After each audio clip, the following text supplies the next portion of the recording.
Hi friends, இந்த video வந்து நம்ம என்ன பார்க்க போகிறோம் அப்படின்னு கேட்டிங்கன்னா, இப்போ வந்து நம்மளோட SK23 திரைப்படத்தோட டைட்டில் டீசர் வந்து எப்போ ரிலீஸ் ஆகும் அப்படின்றது இப்போ வந்து அஃபிஷியலான அப்டேட் வந்துருக்குங்க. ஸோ அதை பார்த்தா இந்த வீடியோ நம்ம டீட்டெயிலாக பேச போகிறோம்.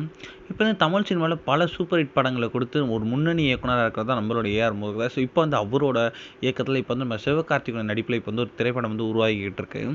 இந்த திரைப்படம் வந்து தற்காலிகமாக வந்து இப்போ வந்து SK23 அப்படின்ற தலைப்பு தான் வச்சுருக்காங்க. ஸோ இந்த திரைப்படத்தை வந்து நம்மளோட சிவகார்த்திகேயன் ஜோடியாக கன்னட நடிகை ருக்மணியும் அதுக்கப்புறம் வந்து சிவகார்த்திகேயன் வில்லலாம் வந்து இந்த திரைப்படத்தில் வித்யுத்தும் இந்த திரைப்படத்தில் வந்து நடிச்சிருக்காங்க.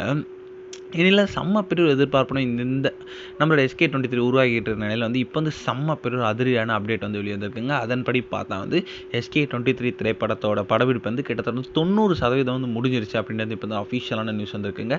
அதாவது நம்மளோட படத்தோட டைட்டில் டீசர் வந்து அடுத்த ஆண்டு பொங்கலுக்கு வந்து அஃபிஷியலாக ரிலீஸ் ஆக போகுது அப்படின்றது இப்போ வந்து அஃபிஷியலான நியூஸ் வந்திருக்குங்க. ஸோ இது குறித்து வந்து ஒரு அஃபிஷியலான போஸ்டர் வந்து விட போகிறாங்க அப்படின்றது வந்து இப்போ நியூஸ் கிடச்சிருக்கு. இந்த விஷயம் வந்து SK ஃபேன்ஸ் மத்தியில் செம்ம ட்ரெண்டிங்காக போயிட்டுருக்கு அப்படின்னு கண்டிப்பாக சொல்லியானும். ஸோ பொங்கல் அடிக்க SK23 படத்தோட ஆரம்பிக்குது, செம்மையாக இருக்கும் அப்படின்னா வந்து ரசிகர்கள் செம்ம குஷியாக இருப்பாங்க.